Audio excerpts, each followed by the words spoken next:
Welcome, everyone. Thank you so much for joining us today. For those of you who I haven't met, my name is Lonnie Santo. I'm the CEO of Footsteps. We're here today to celebrate the launch of Zalman Newfield's new memoir, Brooklyn Odyssey, My Journey Out of Hasidism. I'm proud to call Zalman a friend and to have him serve on the Footsteps board. And we're honored today to have Abigail Pogrebin joining us to interview Zalman about his powerful and important story. A few housekeeping notes before we dive in. For accessibility, we've closed captioning on the call available, which could be accessed at the bottom of your screen. And if you need any tech support during the call, please reach out to Obed, who is putting his contact information into the Q&A right now. So Obed will chat that in. You should see that there.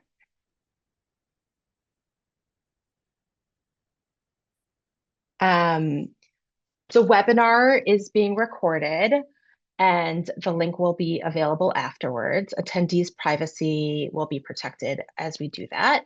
And we'll have time for Q&A at the end of the call, and you could submit questions along the way using the Q&A button on your screen. Before we hand it over to Abigail and Zalman, I want to offer some framing as to why this conversation is so important for us right now. Um, we have at Footsteps, we have today with us Footsteps members, supporters, volunteers, program referral partners, and more. Some folks have been with us since the beginning, and some folks are new here. And we are happy to have you all. And thanks to all of your involvement, Footsteps has grown steadily, and we're now serving over 3,000 members. You may be surprised to know, or maybe not, that the ultra-Orthodox or Haredi population is the fastest growing segment of the Jewish community. There are approximately 700,000 ultra-Orthodox Jews across North America. And um, as the ultra-Orthodox community grows, so does the movement of those who are choosing to leave. Footsteps remains the only organization in North America providing comprehensive services to those who are leaving ultra-Orthodoxy. And this is, from our perspective, an all too often overlooked segment of our community. At Footsteps, we fundamentally believe in choice. We believe that no one should have to choose between living authentically and their social, emotional, and financial safety net. As you'll hear from Zalman, there are so many beautiful things about growing up within Haredi communities. There's care, support, belonging, and purpose. But for those who don't fit the mold, forging a new path is often the only way forward. At Footsteps, we combine peer support, community building, alongside critical one-to-one support services, be it mental health, educational support, job counseling, housing support, legal support for custody battles. We're there for people all the way along their journey. As we were founded, Zalman was just getting started on his journey, and we've been there for thousands over the past 23 years. Today, we're finding this issue more relevant than ever. Footsteppers are caught betwixt and between worlds as they forge ahead, asking how they're going to make it when it's harder than ever to have the resources to get by in this country, asking how to hold on to family relationships while forging their own paths, asking what it means to be an off the derech, an OTD Jew in America today, with issues of safety and belonging at the center.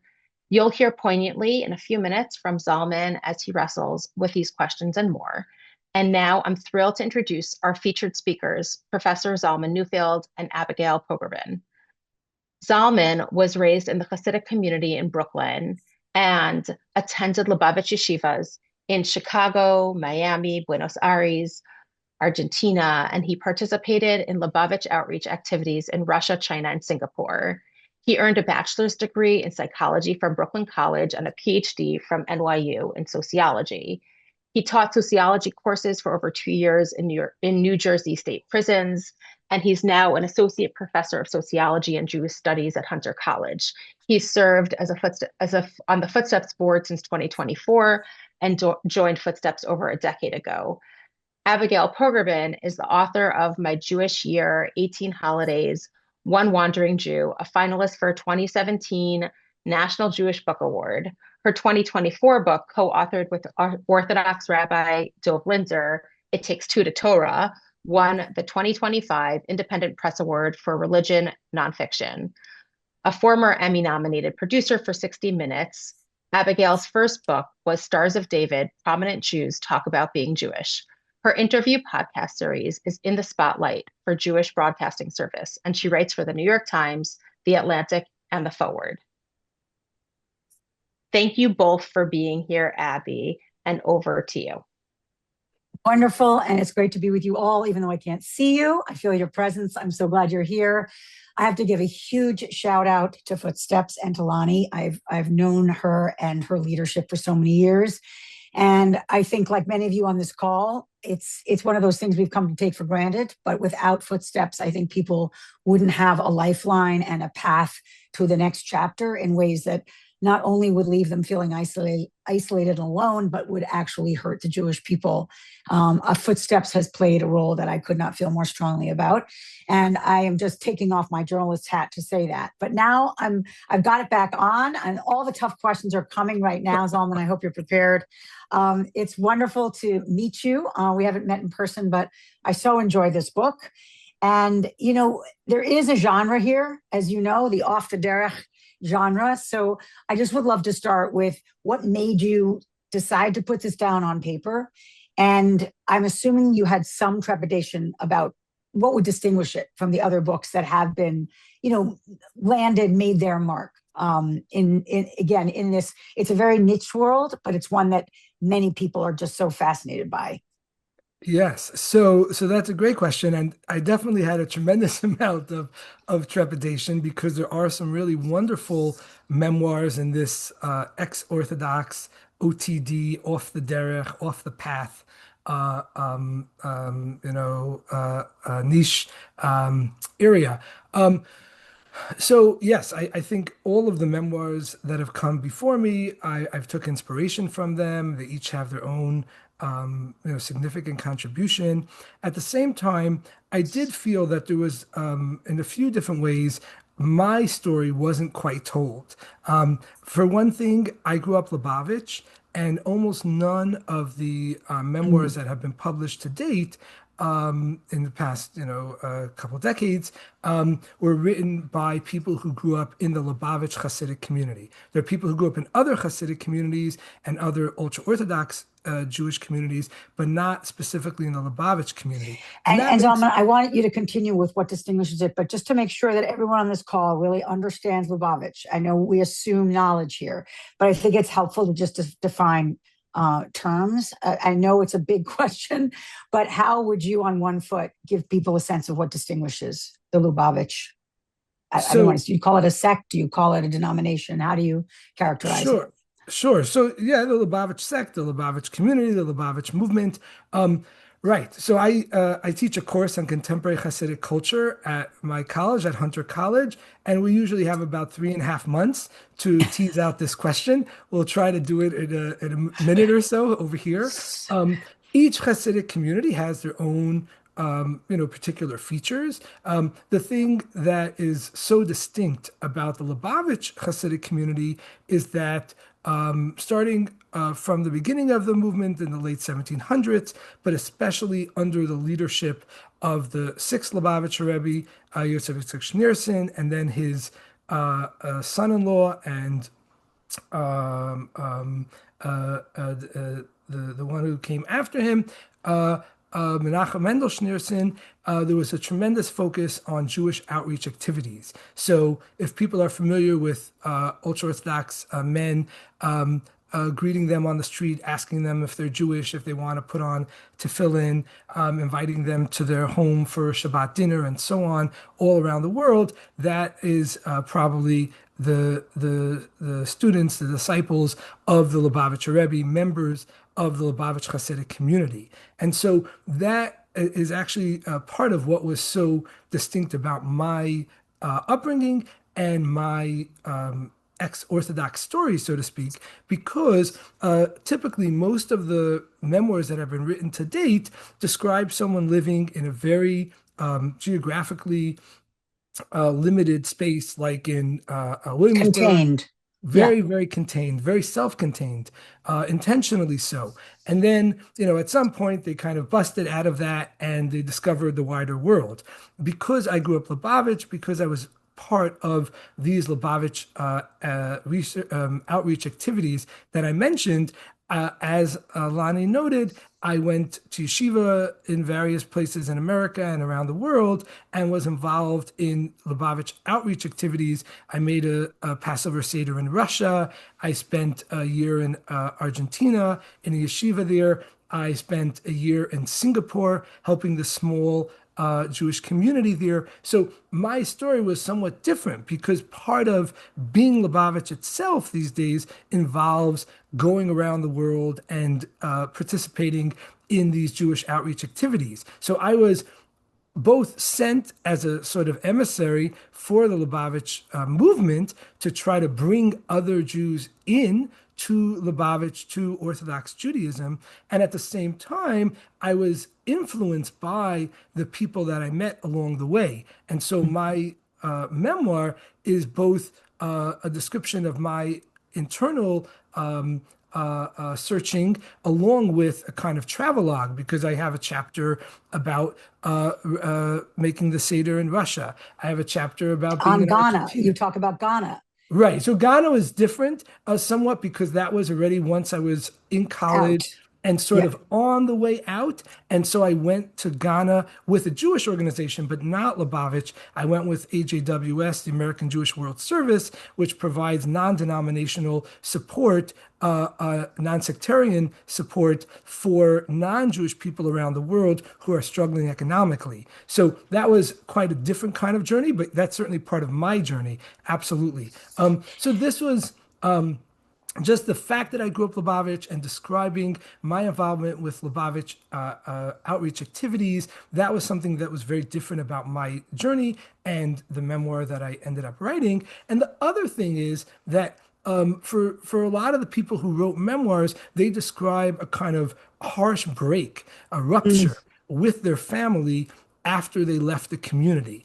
And while I certainly went through a very turbulent period with my family, I was able to stay connected to them and maintain a loving relationship with them. And I thought that that's also really important, both for people who are going through this process, as well as and their family members, as well as just for outsiders who are trying to understand this process better. I think Because it's many people think it is an either or, it's a zero sum game. If you're gonna go, you're going to cut off ties and not be able to maintain relationships that have been so fundamental in your life.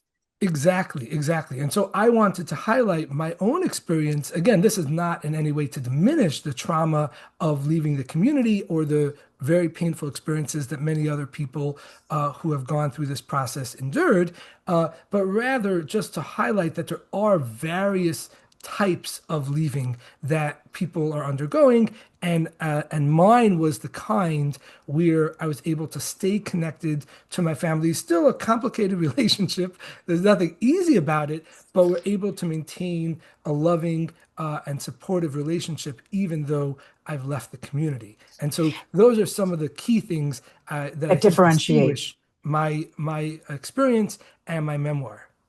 And just so people again understand, I thought it was fascinating the way you're describing.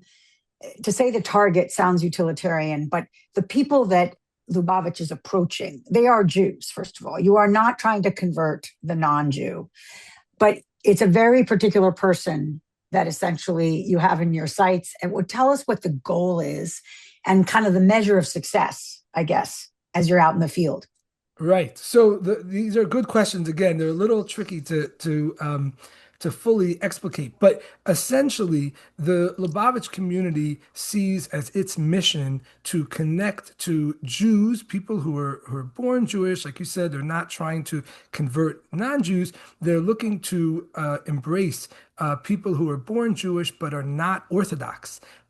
They could be of whatever stream, denomination of Judaism that's not Orthodox, or sort of completely secular, unaffiliated Jews, and bring them closer to Orthodox Judaism. Um, and in terms of the measure, what is the measure of success? It's a good question. It's interesting. I remember I actually, one of my first conversations in grad school was with a non-Orthodox sociology professor of mine who is a very senior scholar, and we got into this whole thing about Lubavitch outreach activities, and he asked the same question. Well, what is the measure of success? And we kind of went back and forth about it. The truth is that there isn't a kind of formal metric within the Mm, community. Some of the people who get connected to Lubavitch through these outreach activities, like my parents, who are both born Jewish but not Orthodox, end up joining the community and becoming sort of full-fledged members of the community.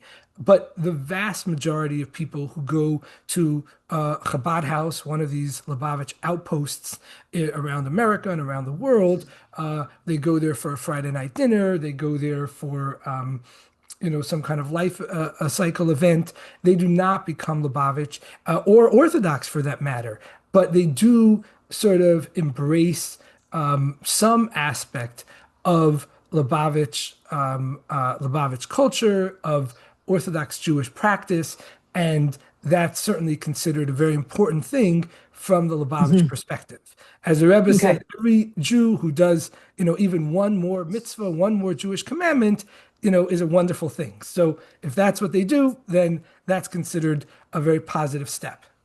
great. I want to remind people to put questions and answers there is a Maybe Q just and A. questions. Yeah, you're right. In the Q&A, put your question, and I just want to make sure I get it right. Yes, there's a Q&A feature at the bottom of your screen, and those are going to come to me virtually. I won't say from the divine, just through cyberspace. Um, you mentioned the Rebbe. You start with an incredible scene in the book with it's called the Revelation. Am I right? Um, was there some sense that you're supposed to have a revelation?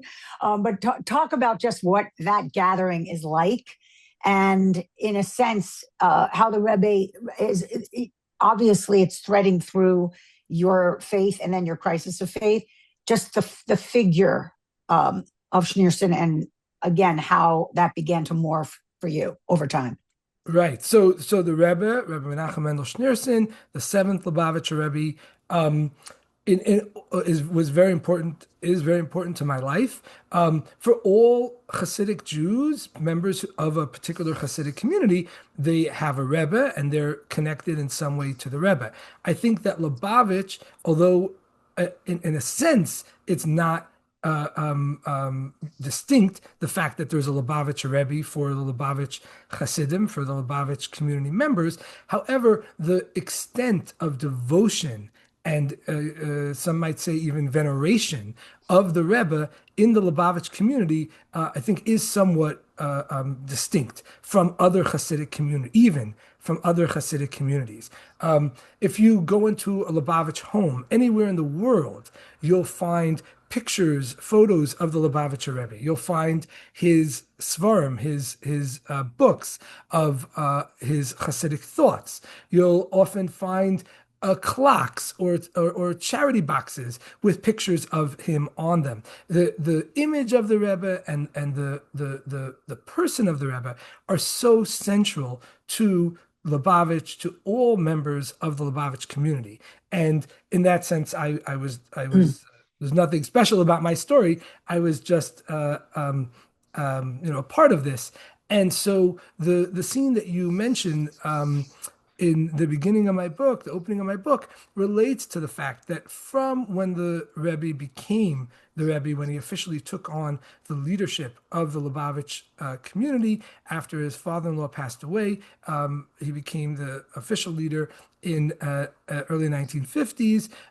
From that time and kind of gathering steam as the decades wore on, there developed this idea that the Rebbe was not just the Rebbe, not just the spiritual leader of the community, not just the person who connected his followers with God, as is kind of standard Hasidic doctrine, but that he's actually the Jewish Messiah. He's actually the one that the Jewish people have been waiting for thousands of years to redeem them, redeem the world, and usher in the Messianic era. And so, I should say in 1992, the Rebbe had a stroke, and which left him partially paralyzed and unable to speak. But this kind of physical diminishment of the Rebbe did not diminish the messianic beliefs surrounding him. If anything, they only heightened it, intensified it, because there was a sense that that the Rebbe was going through this kind of physical decline, but that ultimately he would reveal himself as the Messiah and kind of come to lead not just his community but the whole Jewish world into the Messianic era. And then they developed this idea that people were kind of looking for signs, for insights about when exactly the Rebbe would sort of stand up and reveal himself as the Messiah. Many Lubavitchers took to proclaiming publicly that he was the Messiah.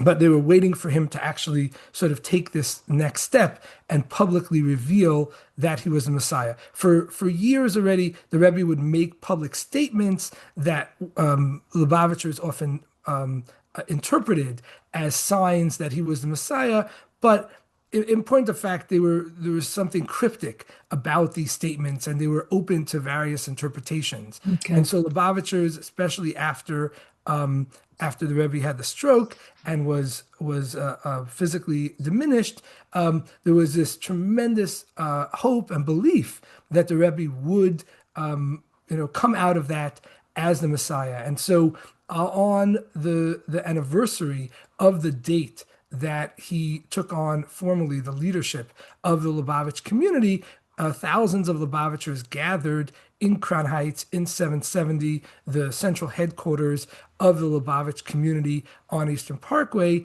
located in Eastern Parkway. And I was there with thousands of others, and there was this tremendous sense that this was the moment. This was the absolute moment that the Rebbe would reveal himself. And at that time, once the Rebbe had a stroke, they set up like a little platform for the Rebbe to come out. He would be wheeled out, and there were these curtains that would close, and then they would suddenly open up to reveal the Rebbe sitting there. And so, sure enough, the Lubavitchers began singing, including the Yechi, the 8-word mantra, Hebrew mantra, proclaiming that the Rebbe is the Messiah. And then the curtain swung open. The Rebbe sat there for several minutes, and the tremendous feeling in the room was like, of course, this is the moment. This is the moment we've all been waiting for. It's going to happen right now. Any moment, the Rebbe is going to sort of miraculously stand up, notwithstanding the stroke that he had suffered, and somehow tell us that he is actually the Messiah, and we're ready to go to the third temple in Jerusalem and begin the Messianic era. Unfortunately, that did not happen.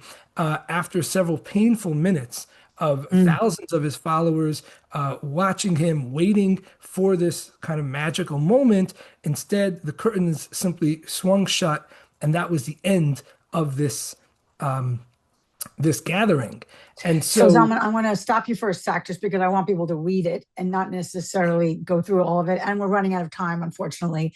So I'm asking you these questions that require really broad answers, but I'm going to ask you to be a little more succinct. There was a sense, and that's one of the scenes I think that begins to be building blocks in your doubt. But you describe yourself as saying, you write at one point, I believed it with complete faith.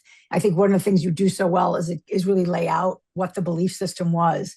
But then there is a moment where you ask, what on earth is going on?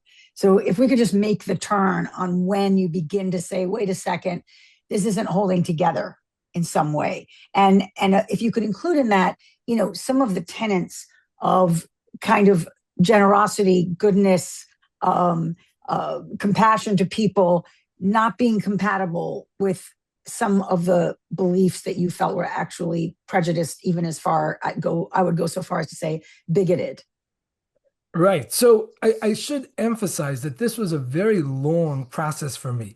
Maybe I'm slow or something, but this definitely took me a very long time to realize that like you say, something was not quite right.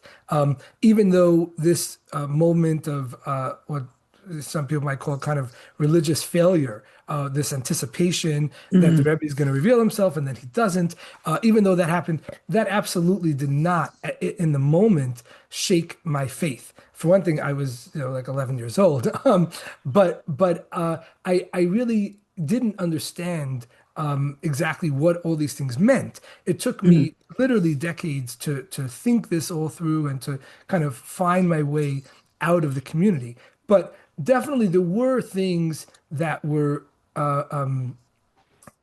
incongruent with, as you say, the kind of both the basic, what I consider basic Jewish tenets, like kindness to your neighbor and so on, and basic ideas within the Lubavitch community about being kind, about brotherly love, and so on. And one of the starkest places where I saw that had to do with the attitude in among the Lubavitchers that I grew up with in Crown Heights towards their non-Jewish, Black, Afro-Caribbean neighbors, where there seemed to be a real disconnect. And this is a very complicated history. And again, I don't want to try to encapsulate it in a 1 minute soundbite.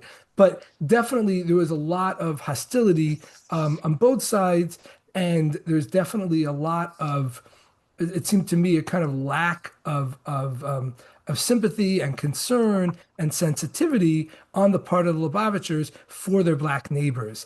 And even again, as a kid growing up, I was there in 1991 during the racial tension, and so there was a lot going on, but definitely even at the time as a kid, it seemed very odd to me that this was the way that the Lubavitch community was viewing and speaking about their non-Jewish Black neighbors. And definitely with time, as I got older, as I went to college, as I read more about the history of racism in America and so on, things started to make sense in a way that they didn't before, and in a way that became more and more troubling for me in terms of my understanding of the Lubavitch community and my upbringing. Music runs through it. At one point in the book, you talk about how just listening to this music you're not supposed to be listening to was kind of an inflection point. I'm just going to read your words here. My body swayed to the beat and my heart sped up. I felt unstoppable. I imagined myself alternately surfing a massive tidal wave and racing a wild horse up a steep rocky cliff with the wind blowing in my face. I also thought about my brother Shimmy. It had been 2.5 years since he had passed away. Bon Jovi's lyrics hit home. I felt like you never know how long you're going to live, and you have to make the most of the time you've got. How was I making the most of my time?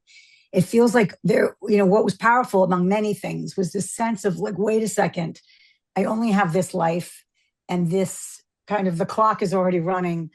Am I kind of living truthfully? And, does this all amount to what I thought it did? I know we can't go through the departure in the depth that I would want to, but if you can just kind of summarize how you managed to actually do it.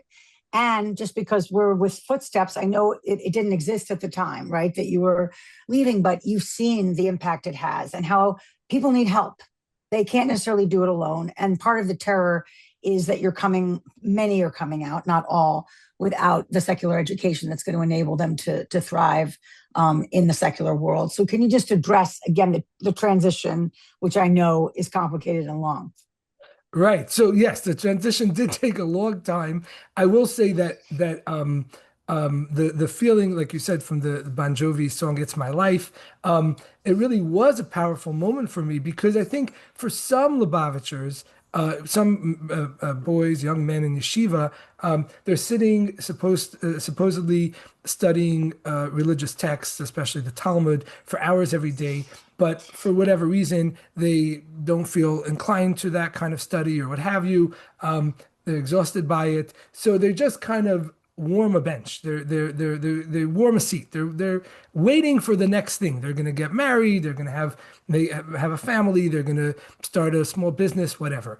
And I remember thinking that I just didn't feel content with that. I felt like I Mm. didn't want to just wait for the next thing to happen. I wanted to do something right now. I wanted to make sure that, like you said, every moment of my life, I was doing something purposeful towards some goal that I appreciated.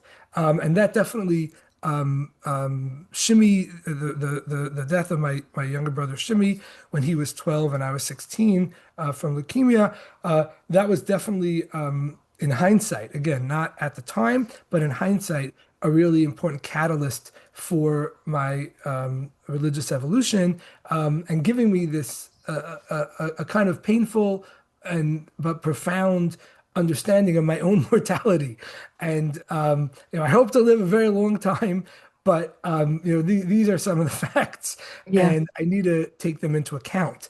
And so that was an important part of my own thinking, my own evolution.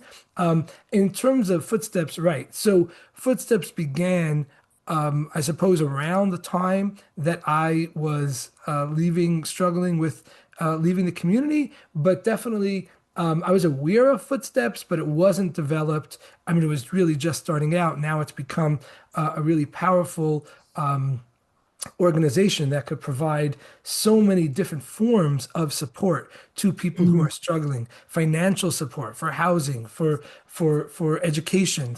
They have education scholarships. They provide mental health counseling. They provide social opportunities for people to gather, to get to know each other, to feel camaraderie and friendship outside of the community with people who understand the inner workings of the community. That was, these so much of this has only been developed more recently. So Mm. definitely, in a way, I feel a little bit jealous of the You were people who cheated are of the footsteps magic. it's a funny There's thing. still time.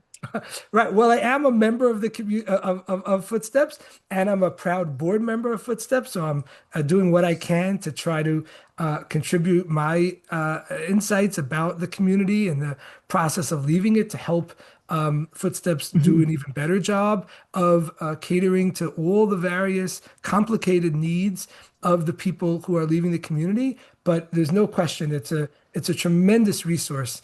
And it's still, look, leaving the community involves a profound transformation, not just of how a person looks. A lot of the men might shave their beards that were required within the community for the Mhm. men and women. They might change, their dress code and how they present themselves to the outside world. But there's so many internal things that people have to overcome. Negative portrayals of outsiders, negative Mhm. portrayals of non-Jews that they may have absorbed while in their communities. So there's so many In levels a of sense of almost transformation. like a contaminant, the way you describe it, that there are ways in which there's like a purity, almost like that something is going to actually affect you negatively to interact with that world that isn't Lubavitch and isn't living by these tenets, and that there's something almost like sullying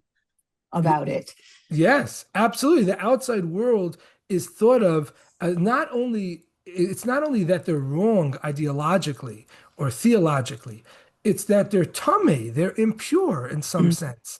And to listen to non-Jewish music, you mentioned the non-Jewish music. This was a sort of quiet rebellion on my part, and there other people in the community, my kids, my age, boys my age, who were doing the same thing. It wasn't unique to me, but it was a kind of rebellion because it involved taking on what we were told was a really terrible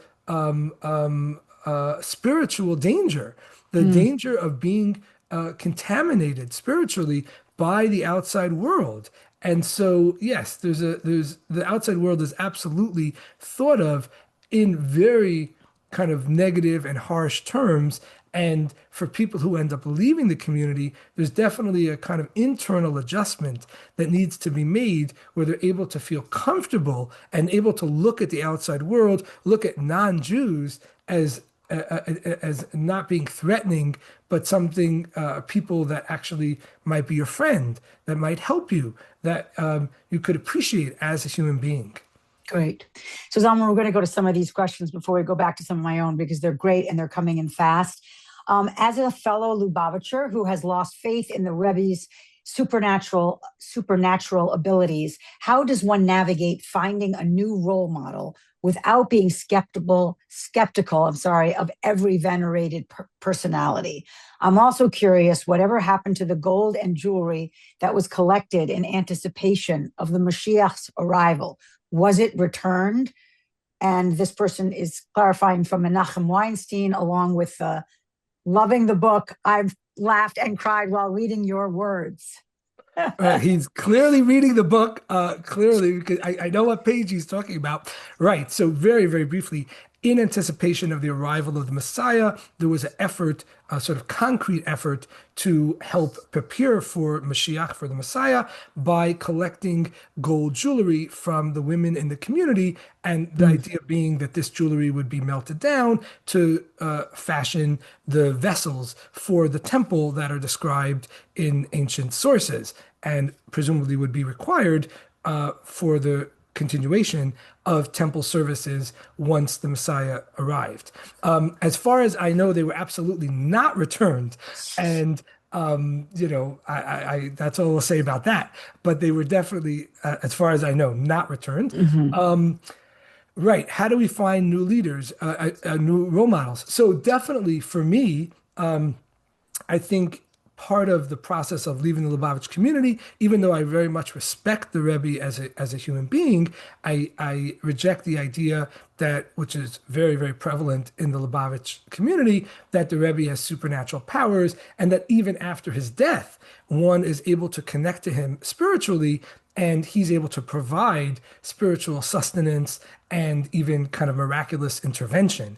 Mm, And so I think part of my process of leaving the Lubavitch community and disconnecting from the Lubavitch Rebbe, it did give me, let's say, a very kind of skeptical feeling when it comes to heroes and hero worship. So I think even kind of secular heroes, even in the kind of secular spaces that I occupy, sometimes there's secular heroes, intellectuals, others that people venerate in a way, not necessarily as a mhm. kind of spiritual superhumans, but as people that are uniquely special and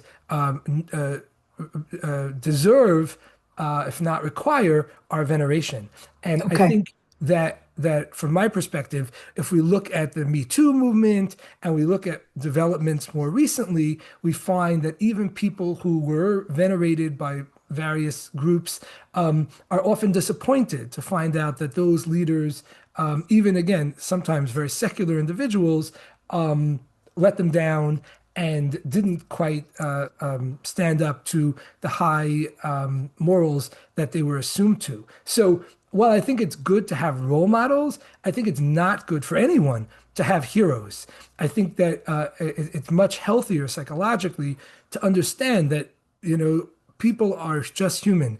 Even people that have written wonderful books or done other, great, noble things, Yeah. they're just human and they shouldn't be venerated.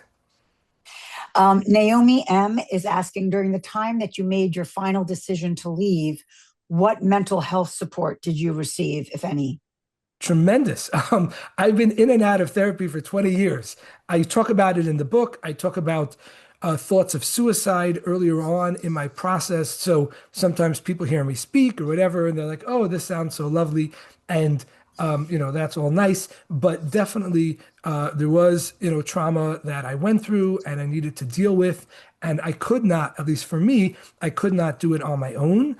And thankfully, a dear friend of mine, and I write a lot about this in the book, a dear friend of mine suggested that I see a therapist, and I really just kind of count my lucky stars. I really don't know where I would be today if I would be here today, Mm-hmm. anywhere today, if I didn't do that. So, personally, I've become a very big fan of therapy for everyone, but certainly for people who are going through major life transitions. There's often a lot of hurt and pain and a trauma that they need to heal from. And therapy could be a very powerful way of doing that. Beautiful. There's a bunch of people asking about your mom. I'm going to combine a little here. Um, how did you get past what I assume to be hesitation to write about your mother, who is described as an extreme fundamentalist in your book? And that was anonymous. And then Naomi also was asking, how are your parents reacting to your memoir since you described their reactions so vividly? So maybe you can kind of combine those a bit. Sure. Well, one point of clarification, I don't believe I ever used the word fundamentalist in the entire book. Okay. So I certainly don't remember. That's a reader's characterization, not your own. Sure. Right. That's Okay. fine. Everyone could, interpret how they want. But I do want to emphasize this. I went out of my way. I mean, the book, I should say, is a product of 10 years of working on it. And one of the many, many things that I struggled with was how to approach my parents, how to describe them in a way that captures my own complicated feelings about them, which is that on the one hand, we had this very painful process of I had this painful process of disconnecting with them, and especially with my mother, there were a lot of very painful interactions along the way. At the same time, I never stopped loving them, and I told my mother that if I didn't love her, this whole thing would have been so much easier. I could have just left, and wouldn't care what she thought or whatever. The problem, the reason why I needed therapy for years is that I did love her very, very deeply, and I did care a great deal what she thought about me. And trying to navigate those complicated feelings was very difficult, in my personal life, and then doubly difficult when it came to writing about her. And I am gratified that at least some of the readers of the book have told me that they felt that I was able to, to do this kind of delicate balance where I'm able to honestly describe even in very painful encounters with my mother, especially, but at the same time, it comes across very clearly that I love her very deeply. I care about her and her well-being. And So by how the do way, my those are parents? very universal struggles often in accommodations that we make.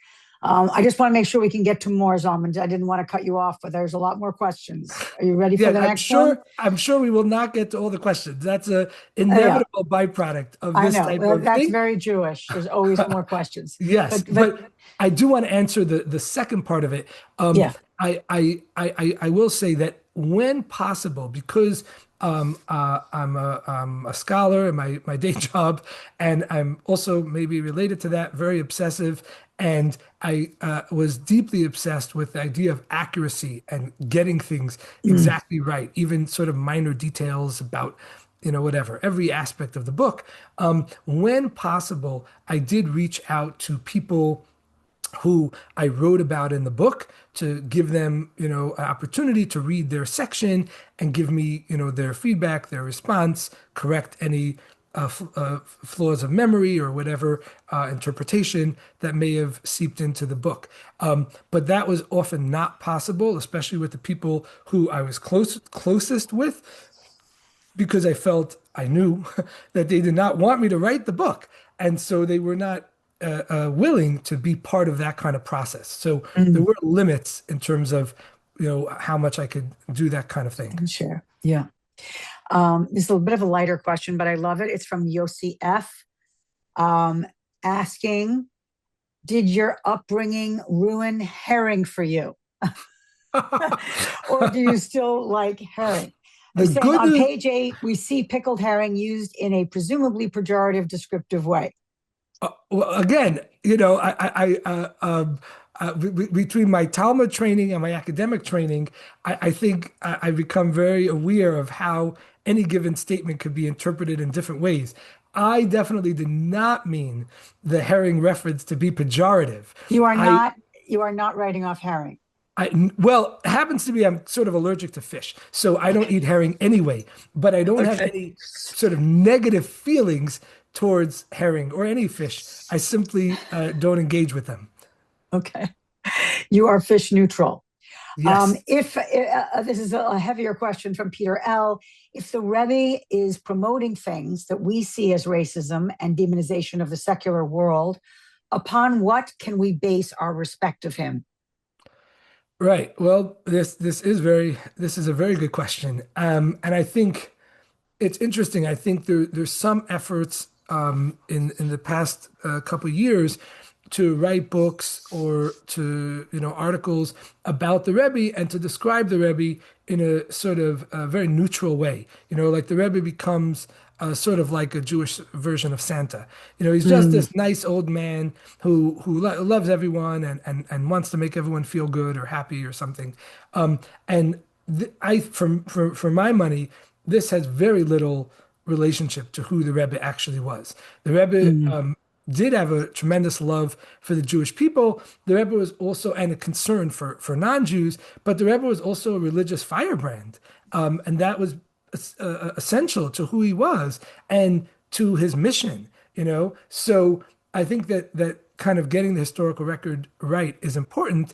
And in terms of respect, I think the Rebbe goes down like in history, like tons of other people in history that may have had some qualities that were very admirable and very positive, and others that were more troubling. mm. And I think again, while I'm not a fan of heroes and hero worship, I think we do have to have a kind of mature understanding of historical figures. If we're looking to respect only people that are perfect, we're going to have a very, very small group of people to look up to. Wonderful. This is from Deborah C. Do you think the Chabad outreach programs are misguided or a waste of time? Do you think the people doing the outreach would be better off in another line of work, and that people who are brought into the community would be better off had they remained secular or not connected to their Judaism? Well, that's a really great question. I think Got some smart people on here. clearly, look, I think part of the answer to that question has to do with one's assessment of Judaism in general. Does one think that Judaism is of value to people, to Jewish people, to the world, or is the whole thing, sort of a waste of time? Mm, Depending on how you view that, I think it will influence how you interpret Lubavitch and their Lubavitch outreach activities.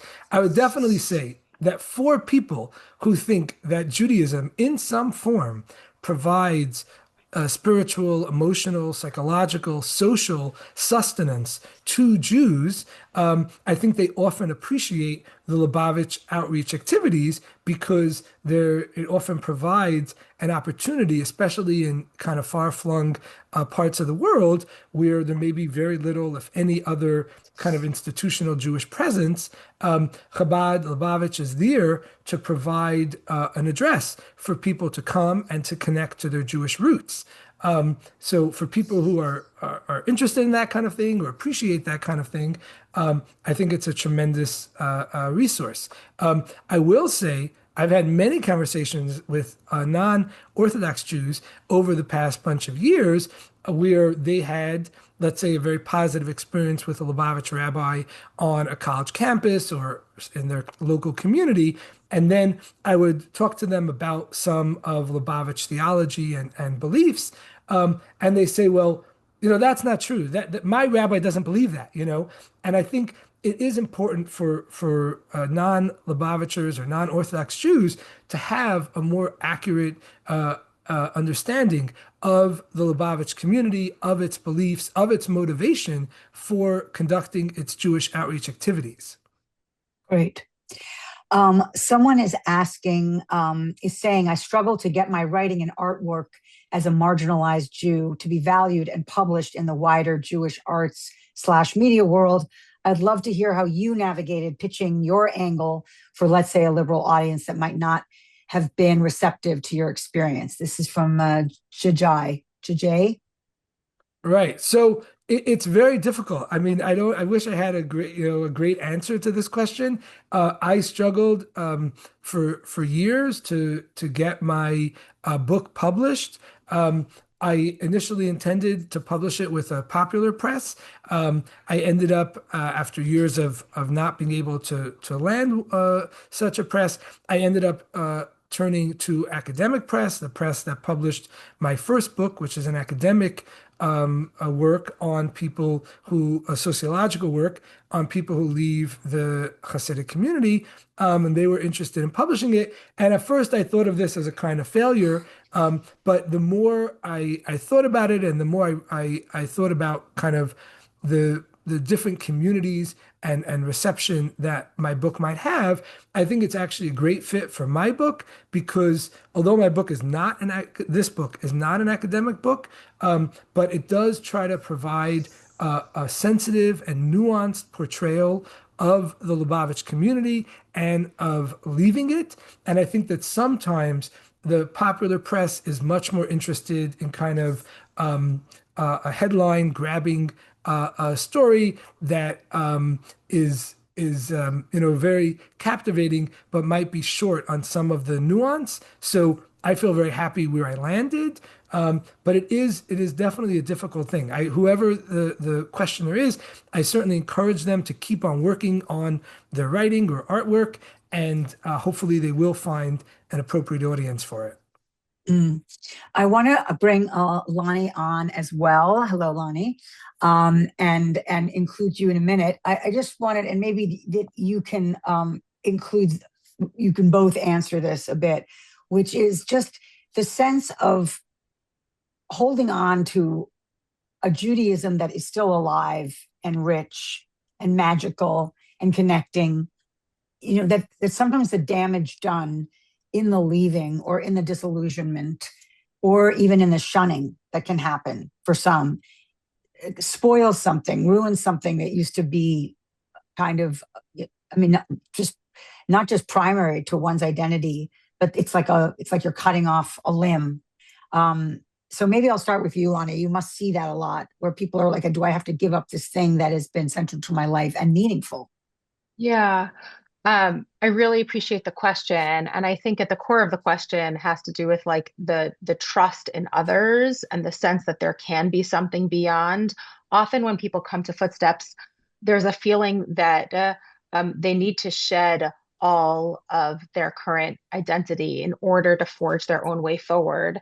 And there's not necessarily a knowing of the different ways and modalities of being Jewish in the world, of being a parent in the world, of being a sibling in different ways. And so a lot of what we're doing when folks are coming to Footsteps is helping them navigate those core questions around identity, including both working with and witnessing and being there for people who have experienced a good deal of you said like maybe it was like people were too, I don't know, there was too much of a jarring experience on their way out. Some of it is actually like while people were in the community, the sense of trauma from religion as a Mm. structure, right, was so grave that the core questions when someone is first leaving is not how am I still going to be Jewish? It's how am I going to have a safe place to rest my head at night?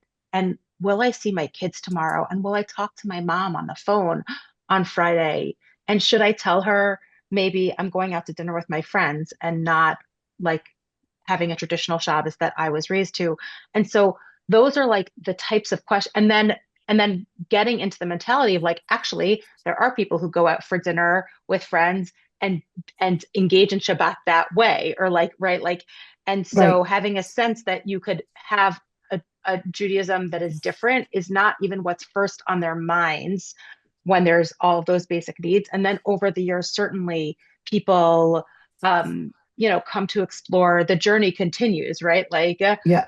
for many It kind people people. are kind of making new rituals and new ways at it. Yeah. Zalman, I just want to ask you because it was one of the questions. Do you continue to learn? And do you have a personal connection to Jewish texts anymore? Do you have a Chavruta?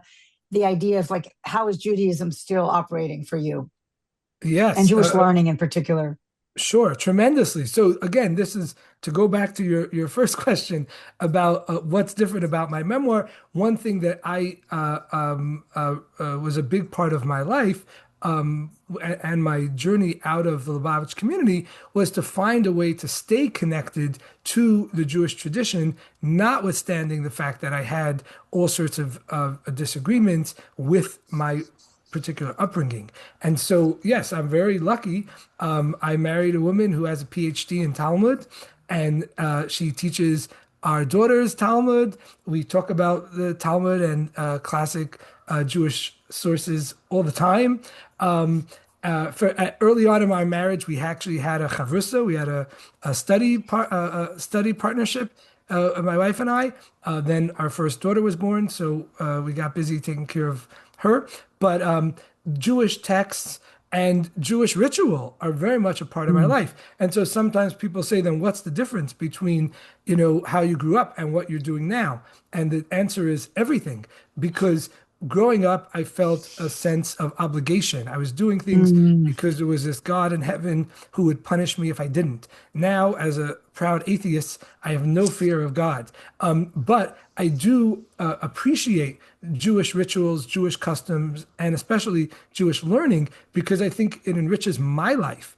Not all people who go through this journey, who leave the Orthodox community, are going to end up in the same place as I did. But for me, being connected to Jewish religious spaces, non-Orthodox religious spaces, and Jewish ritual has been a profoundly enriching part, a sustaining part of my life. wonderful. That's a perfect note to end on. I'm handing it off to Lonnie to take us home. And thank you so much, Zalman Newfield, for this important, wonderful book. Lonnie, take us away. Yeah, Abigail, thank you so much. Zalman, thank you so much for this enriching conversation. We probably could have stayed on for hours. I want to ground in what Footsteps is all about, which is really choice, which is where you started and ended the conversation. For us, it's a North Star, and we know that Footsteps needs to be there for everyone who is striving to find a place of their own to live authentically and having been coming from communities that sometimes have a hard time allowing people to be their full and authentic selves. If you're curious, if you're new to Footsteps, please find ways to get involved. You can educate yourself, read Zalman's book, buy his book. Put some good comments on Goodreads and Amazon, please. That always helps the authors. Um, and start a book group, whether it's with Zalman's or any of the other beautiful memoirs that are out there. You could volunteer. Footsteps has a network of over 600 volunteers who support our members in a myriad of ways. And of course, financial resources really help to make all of our work possible. So if you're in a position to give, we ask for your support. Um, Abigail, Zalman, the team that puts this together at Footsteps, thank you so much. And let us all move forward in our own days, in our own ways today. Thanks. Thank you.